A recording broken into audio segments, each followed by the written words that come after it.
I had a homegirl, right? She had an encounter with a guy. She was on him. She hella liked him, whatever. She called me the next day. She was like, yeah, we did whoop whoop. And I was like, cool, right? So liberated, hooray. A year or so passes, she meets a guy that she's really serious with, right? And then she's like, so I was thinking about that one guy I was with, and I think he raped. And I was like, you totally wanted him. There's a new podcast in town, and they started to speak about one of the biggest fears of modern men today. I'm so happy that this is now a constant conversation on some of these podcasts, some of these platforms, but I thought it was really interesting. So let's go in. Without further ado. It is a hard time for you guys. Okay. I feel for it. It could take just a change of heart to turn into something for some people. And it's crazy too. I'm not gonna lie. I've had stories too where like the no was there, and I was like, but I was, what am I gonna do? Yeah. So, but deep down, you're like, oh, really? No, and then no, but no's no, and like, you know what I'm saying? You almost are like trying to like convince her almost to not, and then it's like, no, no's no. Yeah, that's called coercion. You know what I'm saying? No, it's not cold coercion. They're talking about getting butt. At the point that the woman says no, if you have an objection to that, that is not coercion. Coercion is persuading someone to do something by either using threat, force, or violence. Big difference between straight up coercion and persuasion. Now, ain't nothing wrong with a second attempt in order to try to get up into the viscous innards, but attempts 3, 4, 5 can be seen as coercion, as what the young lady is describing, even if it's not. Now, what they're going to talk about is something way sinister than that, which is women regretting their decisions, being shamed into it because they're trying to change their life, and all of a sudden now you were the graper. Let's go. Dude, I had a homegirl, right? We're not homies anymore, but she had an encounter with a guy, right? She was on him. She hella liked him, whatever. She called me the next day. She was like, yeah, we did whoop whoop. And I was like, cool, right? So liberated, hooray. A year or so passes, she meets a guy that she's really serious with, right? And then she's like, so I was thinking about that one guy I was with, and I think I can't say that, grape. Bust it out because then it'll demonetize you. And I was like, you totally wanted him. You totally called me. You totally told me all the details. What do you mean right now? But I think it was like the shame attached to the fact that because it was just like a one night stand. It wasn't nothing serious with homie, right? Yeah. The shame that I think she felt that she allowed herself to go there. And then when she met a serious guy, I think to herself, she was trying to make it seem like he overstepped or whatever. But he was like way tossed and she wasn't way tossed. Like she was fine, right? I think about shit like that. And I'm like, God forbid my sons were to have an encounter with a girl. Whew. She fully is, capable, fine with things. And then months later is like, the shame that I feel is uncomfortable, so I'm just gonna say that you took advantage of me. Hell no. That ain't right. Yeah. That's a couple of years ago, it was being plastered all over these universities that if the young lady was inebriated, then the man is taking advantage of her. And it was interesting within this conversation, the guy was more inebriated than her, yet still when she felt the shame or the guilt because she wanted the man, and the man was probably judging her based off of her past. Maybe the guy that she was actively considering even knew that she was a thought pocket in the past and was judging her based off of that. She was the less inebriated one in the situation. However, she still culminated the experience a year later that he was taking advantage of her. Think about how ridiculous that is. On the cusp of attempting to destroy a man's life. Because why? Because she didn't want to face the real consequences of her prior decisions. That shit is common. Yeah. It is. That shit is very common. That shit happened to me. And then talk your truth, baby. Months later, the same thing tried to happen. I didn't say this, say that. I'm like you said, I was butt skunk drunk. I don't know what the you were on. You didn't seem that drunk. Like, you know what I mean? I was like, so what the fuck are you talking about? Yeah, and those kinds of allegations, like, it's hella serious. It's hella serious. Bro, that shit fucks with someone's life, career, reputation, everything. Oh, yeah. Everything. And being someone who that happened to me when I was 13, like, that's not something you could play about. That shit has real repercussions. There's real scars there, real things that I've had to work through to overcome intimacy, to just overcome anxiety in parenting, like all kinds of shit. It's not just like, I busted it open one night, I regret it now, to evade responsibility, I'm gonna whatever. Hell no. And like you said, it's evading responsibility. The shame forces them to try to cope with it however they can. Make themselves feel better in a way, It's too common than not nowadays too, because you see all these cases and they're getting braided out for all this shit. So like you said, the shame's too much. Hey, let me get a bag. Let me go say this and say that. Shout out to Shannon Sharp. Why? We talked about it in even a previous podcast. There was like NCAA athletes who've lost their professional career because of lies. Yeah. Shout out to everyone from Shannon Sharp. Shout out to everyone from the Duke lacrosse team. Right, these are just the popularized people, right? And the list goes on and on and on. Shout out to Johnny Depp, who had the money and the means to fight what he was up against. Those assault, essentially, charges, right? But most men at least know a guy that's been caught up in a false allegation. And listen, I think that women should still have an avenue to be able to proclaim that these things happen to them.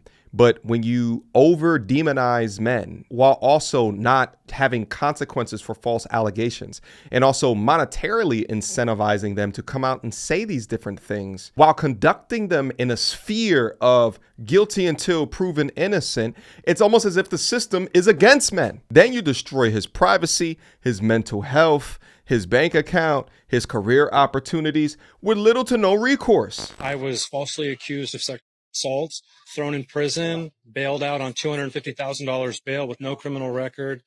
I hired a private detective. We learned that this person had done it many times in other states. They drugged me in the bar on camera, multiple eyewitnesses. Did the person in question go to prison after? They had zero interest in prosecuting a girl who made the story up, never showed up to court again. I had to fight for 11 months, and then when I was able to prove it with video evidence, they just dismissed me. There are so many girls that do go through that, and to falsely accuse someone that they didn't do it, and then nothing happens to them. I think that's ridiculous. Well, the problem is the women that do the false accusing, they really hurt the girls that really were hurt. I'm not going to let one evil person, when there's 100 great people and one bad person, I'm not going to let that person ruin my outlook on life. Yeah, are you going to be a little more cautious? I used to consider myself street smart until that happened. I just enjoy life more now with a little bit of caution. But what would be your advice to maybe young men out there? If a girl's throwing herself at you too much, you might be feeling yourself. It might make you a little bit confident, but just be wary. Not all girls are sweet, and some of them have bad agendas. Now, if we start sending women to jail for false accusations, all this stuff would stop overnight. Suddenly, a lot of women would just stop being abused. And no, that's not saying that all of them always lying. It's saying that the reason why Megan Tory Lane's happened, Shannon Sharp in the curious case of the OF girl, Okie Robinson and the testicles, and possibly DDG and Halle Bailey, not to mention the countless other false accusations that have randomly come up, all getting dismissed shortly thereafter, only for the damage to already have been done, is because a whole lot of these Johns aren't being held to the fire. But if you had to sit down, you had to lose a year of your life because of what you did, finding some of these great cases would suddenly turn into Where's Waldo? And it's so funny because a lot of women on here are going to act like there's no such thing as evil women. Well, let me fill y'all in on something that a lot of women already know. If you meet a woman who says she's never seen evil bitches, it's cause she's evil bitches. She's bitches.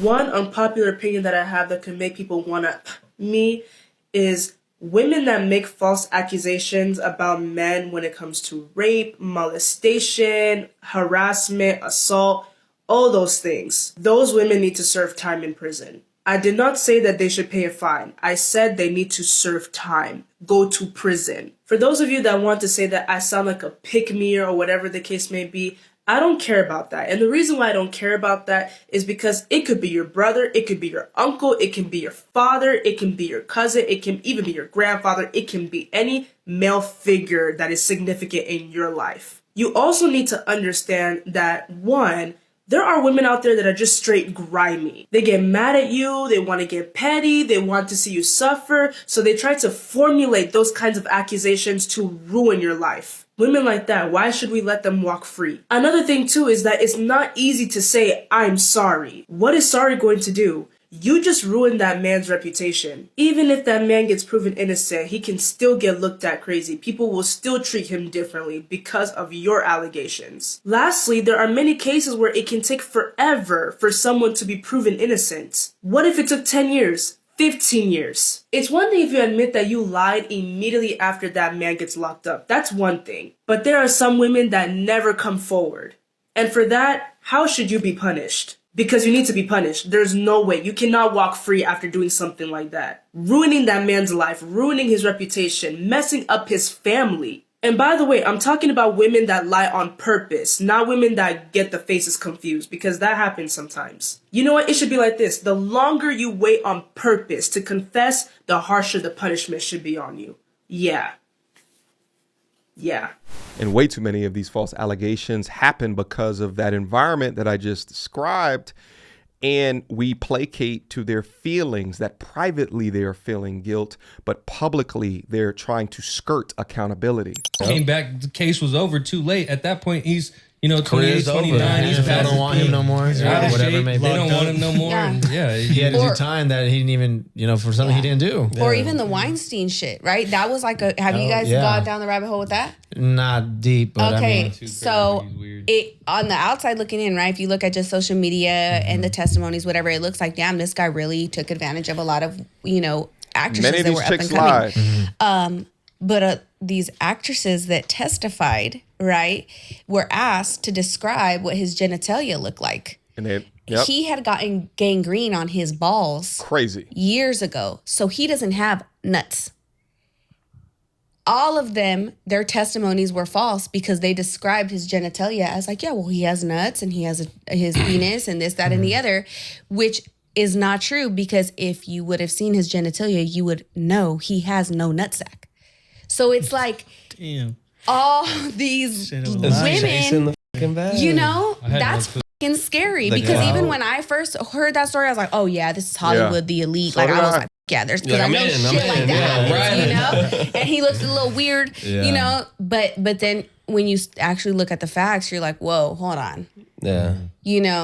I give it to a few. Maybe he did some weird shit, trying to coerce, suck my wee-wee, I'll give you a roll. Yeah. But I don't know. I don't know, man. I think you would notice if a man was missing nuts. exactly. I noticed it. I would think so. Yeah. I mean, it's just crazy. Like you said, the culture nowadays, I mean, the dating culture is just different, bro. I mean, now everybody's cancel woke. You're so fucking woke. But then it's like, are you really? Or you just fucking retarded? Like, I don't know. Yeah. Some people just be stupid, bro. Yeah, some people just don't even think of the repercussion of like getting like how they're just gonna throw an allegation like that and then it was totally false. Like, what were you thinking? Like, that they weren't gonna find out? Like, Yeah, that's what they I think. think a lot of ladies don't put themselves in the position of a man.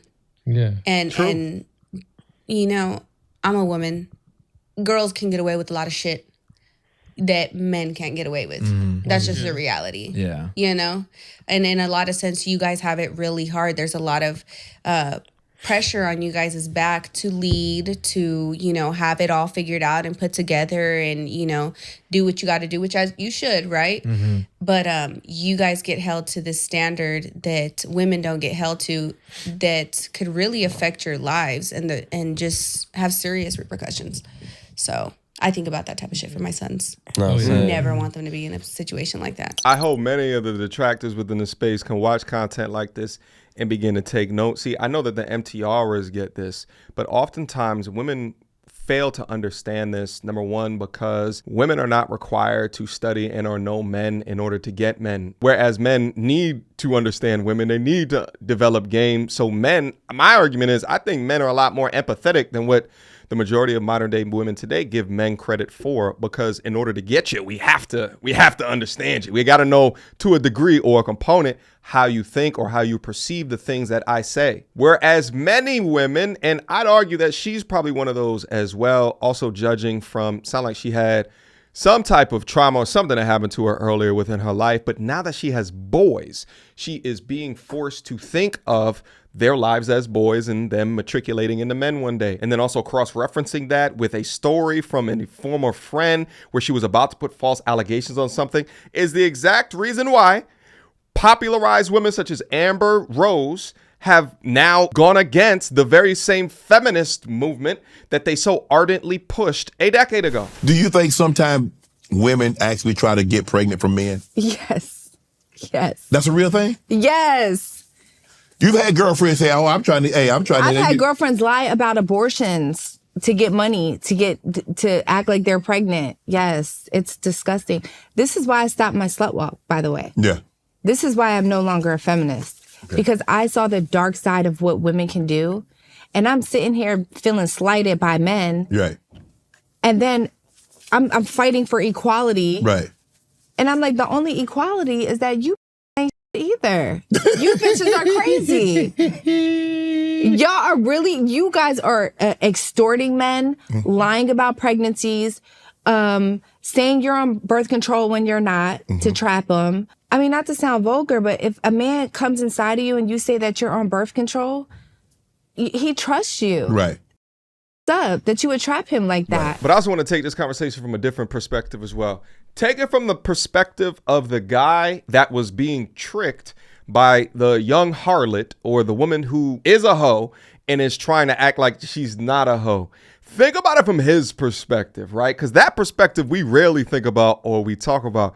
But that's why it's so important to focus on key factors in determining which bucket of woman that she is. There's a few buckets of women. The main two that is important for you to understand are hoes and housewives. The issue that most men have today in identifying or adhering to their long-term goals of legacy, if they want their legacy through a family, is to appropriately determine who is worthy and who is not.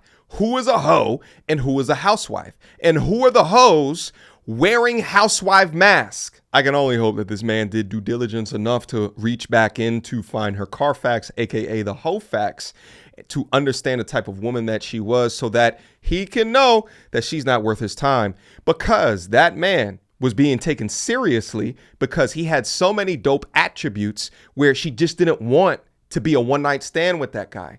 And a lot of you, my G's, shit had happened to me within my history, all right? I had made myself so much of a good man that I would have hoes trying to act like housewives. And I'm over here like, wait, but hold up. I know that you was out here doing this, that, and third, and you was thotting and bopping over there. But meanwhile, with me, you trying to, I just don't want to yet. Why do you want that from me so much? Just respect me as a lady, as a woman. Meanwhile, behind all of that, she is so crazy to potentially levy allegations against a man where a year ago she was bragging to her homegirl about the eggplant that she sat on. Diabolical work. Yeah, like I said, no kids yet, but like those are things that go through my mind, which is also why I'm happy I don't have kids yet, because I don't have it all figured out. You know what I mean? Yeah. But then I'm also living and learning, and I'm seeing so many things, and I'm just like, yeah, I'm gonna write that shit down right there. When I do have one, like, let me just know better. Let me do better. Yeah, you want me to tell you a little secret? Yeah. You don't raise your kids raise you. Pretty Facts. much. That's what I heard. Yeah, Definitely. Yeah. It ain't me raising. I mean, I'm. If you have them young, principles, right? But everything that I've learned and the growth that I have had is because my kids taught me it. Learning. So you're never gonna fully be ready. Mm-hmm. You're never going to be like, all right, I got to the point that I figured it all out. I healed enough. It's the perfect time to have a kid. No, it's going to be, you're going to have a child, and everything you thought you can fix, guess what? No, your kid is going to make you face it. No, don't you goddamn laugh through her trauma, her pain, or her inability to grow up before having children. This is the kind of shit, listen, and shout out to the podcast, because like, I don't have a podcast right now, so I'm just talking shit. And I know to a degree, you know, young men like this that are sitting up here having a conversation, and it's full women. Actually, let me go to this camera. And it's full women, and you listen to her talk about things, you know, you want her comfortable enough so you can be able to talk to things. No, kids are not going to raise you. What are you talking about? That's the most asinine, ridiculous shit. You're an adult. If your kids are raising you, then you weren't at the time adult enough to have those children. Can they, through their questioning and things, teach you something new? I mean, you know, they can have you look at things in a slightly different way, but they ain't gonna help you grow up. Are you talking about you was starting and bopping, you got knocked up by somebody, you had a kid, and then it forced you to be at home more? It forced you to take your job more seriously? It forced you to read books on things? It forced you? Is that what you're talking about? If then all of these guys up here should not be agreeing with that shit. That's weak-minded mindset that you should not be in agreement with. Anyway, kind of diverted from the main topic of this conversation, but that happens from time to time. Guys, drop me your questions, comments, concerns down in the comment box down below. I'll leave a link to this podcast. It's very new, so you guys can see all of the things that they were talking about. Should you do so choose and go forth and have fun with it, all right? But when I think about this false allegations conversation, you must understand that, this is, not even a warning, right? It's not paranoia. This is things that are actively happening today. Think of it more of as a reminder to the world that you currently live in and the importance of protecting your name, protecting your legacy, right? Protecting your peace. What are the things that you are doing in order to eliminate risk? All right. If you up at the bar, first of all, I don't think you should be bringing no girls home from the bar if you guys have had any drinks. But let's just say that the way that I'm speaking about it, you just can't live without. Make sure that there's a system of records and receipts. Make sure that when you leave the bar, where are her homegirls at? Are they watching y'all? Where are your homeboys at? Are they watching y'all? Before y'all leave, send texts out to everybody. Send text to her, even if she's walking with you. Right? Maybe do it as like a fun kind of tongue-in-cheek thing. Like, what we about to do, right? See what she texts back. So things are written down. So things are documented. You have to be abundantly smart, right? Now that we have all of these devices that can record things, how are you utilizing that? Shit, your phone. All right? I'm not saying tape when she's not looking, but that's actually one of the ways that false allegations, I believe it was a young brother on, was it Kai Cenat's team? There was a young brother there that had an allegation against him. And until he released the content of her taking back shots from him, right? Everybody was coming up on Kai Cenat shit, talking about how ridiculous that he is to support this guy. But after you watch the content, you're like, oh, this was a hustler. Maybe she didn't even know at the time that this is the boy of Kai Cenat. So maybe she thought that he was a lick and was trying to get some chips up out of him. Nevertheless, protect yourself at all times, because if you don't, then you may become a victim to one of these lying ass harlots. And to any of the young women that are watching this content, do understand, I am not talking ill of women that are not coming forward with false allegations, but the false ones is the ones that we are talking about, and they happen so often. All right. So what are y'all doing within y'all power to ensure, because one of y'all can have boys one day and could be a victim to the lying ass shit that we've allowed to continue, the environment that we have allowed to continue. Nevertheless, I'll stop my comments right here. Let me know what you guys think down in the comment box down below, and I will see you soon. Until next time, YouTube. Peace. She belongs to the street. Girl, don't hold my hand. You a mattress actress on the OnlyFans. Get your money, girl, but damn, how is that your only plan? What you gonna do when you get too old to strip and dance? Get up out your echo chamber screaming period and yes. You a low down dirty woman if you try to get knocked up by a high value man.